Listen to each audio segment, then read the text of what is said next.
sumralle mai tura an rin na trin na se Krista te lo va nun chen ai chuan ka thlang zo ke cross kong chu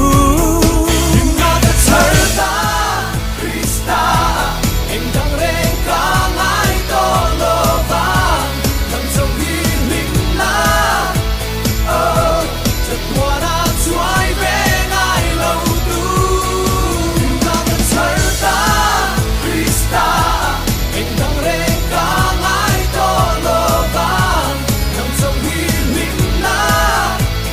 oh chật qua na chuai ve ngai lo tu living la la la la la la la la la la la la la lo mi la la la la la la la la la la la la la nhưng na shil sia phat mua lo cả lâu nay ta cross zara cả thiam fin na thế vì thầm lệ truy mà se